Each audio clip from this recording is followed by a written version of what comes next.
Many fans around the world have said that the 2022 World Cup was the best in ages. If the people feel like that, then you know this was one hell of a tournament. Well, let's quickly look back at the 2022 World Cup and how good it really was. Before we dive in, don't forget to subscribe and hit the thumbs up button. If you really like what we do, turn on the notification bell to our new videos as we publish. First of all, before the kickoff of the tournament in Qatar, there was a lot of talk about the corruption involved in Qatar winning the bid to host. There were also talks about the situation of human and women's rights in the country. With all these things hanging over the head of the tournament, many thought it would be a disaster, but it actually started out on a very bright note with a pretty dazzling opening ceremony, which was quickly followed by a record-breaking opening game. Qatar lost to Ecuador on the opening day to become the first host to lose the opening game of the tournament they're hosting. They would go on to lose their remaining 2 games to become the first host nation to leave the tournament they're hosting without a single point. Now, Qatar may have failed to dazzle, but their neighbors Saudi Arabia indeed caught the eyes of many when they came from behind to beat eventual champions Argentina in their opening game. They would end up crashing out on the group stage, but that went down as one of the biggest upsets in World Cup history. Speaking of upsets, we saw a lot of that in this tournament. Tunisia beat France, South Korea beat Portugal, and Cameroon beat Brazil. Even though these 3 games were played after France, Portugal, and Brazil had already sealed qualification to the next round, those were huge results for the underdogs. But there were underdogs, and there was Japan, who beat both Germany and Spain to top the only group which featured 2 former world champions. After winning the game against Spain with only 17.7% of the ball, Japan became the nation to win a World Cup game with the lowest possession figure in history. And let us not forget that at some point on the final day of that group, both Spain and Germany were headed out when Costa Rica went in front against the Germans. But it was not to be. Germany came back to win that game, but it was not enough to take them through as Japan also won. The group stage was generally very exciting. We got a 7-goal thumping, big upsets, entertaining 0-0 games like the one between England and the USA, big turnarounds like Australia losing their opening game 4-1, but still going on to make it to the knockout round. We saw Cristiano Ronaldo create yet another record by becoming the first man to score in 5 separate editions of the FIFA World Cup, and finally, for the first time since the 32-team format was introduced, we didn't see any single team win all their group stage games. Oh, we nearly forgot. We saw some really brilliant goals too. The best of the lot was probably Richarlison's acrobatic strike against Serbia, but there were other really fine goals like Messi's strike from outside the box against Mexico, Aldosari's curling effort against Argentina, and Gavi's volley against Costa Rica. But when we thought that the group stage had given us a lot, it got even better in the round of 16. We saw another Messi and Mbappe brilliance against Australia and Poland respectively. We saw the Samba boys dance into the quarterfinals. We saw the first hat-trick of the tournament from Gonzalo Ramos, who kept Cristiano Ronaldo on the bench that night. And yet again, we saw upsets. Morocco knocked out Spain to become only the 4th African nation to make it through to the quarterfinal of the World Cup. Goal of the round 16? Probably Mbappe's dying minute goal against Poland or Paik Songol's consolation goal against Brazil. Honestly, you can throw Haji Wright's flick against the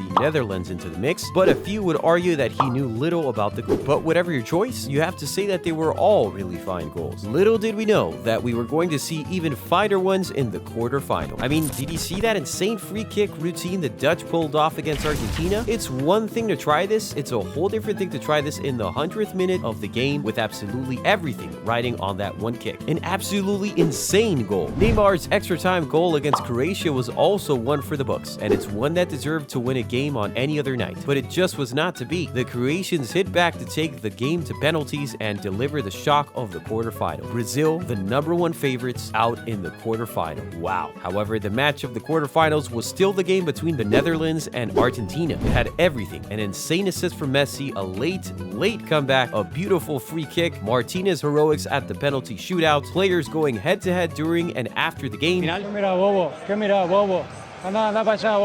a referee that both sides hated. If you stopped watching before the final, you would have said that that game was where the 2022 World Cup peaked, even though we got a huge upset and a new record in that same round when Morocco knocked out Cristiano Ronaldo's Portugal to become the first African and Arab nation to reach the semi-final of the World Cup. It also spelled the possible end of the road in the World Cup for one of football's greatest who exited in tears. Funny enough, the most predictable round at the tournament was the semi-finals. With Croatia going up against Argentina and France up against Morocco, everyone could predict the eventual outcome in both games. Argentina beat Croatia 3-0 and France beat Morocco 2-0. Everyone would have predicted that. Goal of the round, there's actually a fair few to pick from. Hernandez's acrobatic strike was a beauty, and we had those two Alvarez goals. The first one was magical because of his beautiful solo run from midfield, while the second was beautiful because of Messi's incredible run, making one of the best defenders of the tournament, Joško Vjardol, look less than ordinary. So, how did it all end? With a massive showdown of the two best teams of the tournament, France and Argentina. A match which saw the best of the outgoing class go up against the best of the new school. Two club teammates hoping to lead their respective countries to the ultimate prize. Mbappe was hoping to win the World Cup for the second time before his 24th birthday, while Messi was hoping to win it just once and make his last dance the perfect dance. But before that, there was a small matter of the third place playoff which took place a day before the final. It was a good game, one with two early goals and a crushed dream of a World Cup medal being worn around African necks for the first time ever. Croatia finished third, which means that Modric has probably bowed out of international football with another World Cup medal around his neck. The Moroccans can, however, be proud of what they achieved. They made history, and even though they lost that game, they know for sure that their names are permanently etched in the history books. As for goals in that game, Mislav Orsic obviously got the most beautiful of the two. Speaking of goals, the final itself turned out to be a festival. And it's not just that we saw 6 of them, it's that we saw different types of goals. We saw penalties, a beautiful volley, a quick-fire double, a scrappy goal, a brilliant counter-attacking goal, a hat-trick, all sorts. It was indeed beautiful, and it's a little commendable that we ended up getting one of the greatest finals in the history of the World Cup from what looked like it was going to be a walkover for Argentina 36 minutes in. Messi converted a penalty to go up in the Golden Boot race, and Di Maria doubled their lead with 9 minutes to go to halftime. From that point on, Argentina were in total control. And to be honest, France really looked poor up until the 80th minute when they got a penalty, which was expertly converted by Mbappe. First French attempt on goal is a goal. Just 97 seconds later, the boy wonder volleyed another into the net to send the game to extra time and get a firm grip around the Golden Boot. Extra time had more goals for us. With 12 minutes to go to 120, Messi put Argentina in front, and it seemed like it was over at that point. But Mbappe has to have the last word in extra time. France got a penalty with just 3 minutes to go, and Mbappe converted yet again to complete his hat trick, the first hat trick in a World Cup final since 1966. He had sent the game into extra time, and once again, he sent the game to penalty shootout. But when you're facing Emi Martinez in a penalty shootout, you automatically become the underdogs. And the Argentina #1 proved himself to be a penalty specialist yet again, saving Kolo Muani's spot kick, which proved to be vital. Chouamani sent his own kick wide, and that was enough for the Argentines, who were perfect from the spot. Finally, Messi was crowned champion of the world, a trophy he had wanted for so long, one that he had come so close to winning before, one that seemed like it would elude him. He won it in what might have been his last try. It truly was the perfect fairy tale ending to such an illustrious career. Not only did Messi win the World Cup, he won it in the best way possible.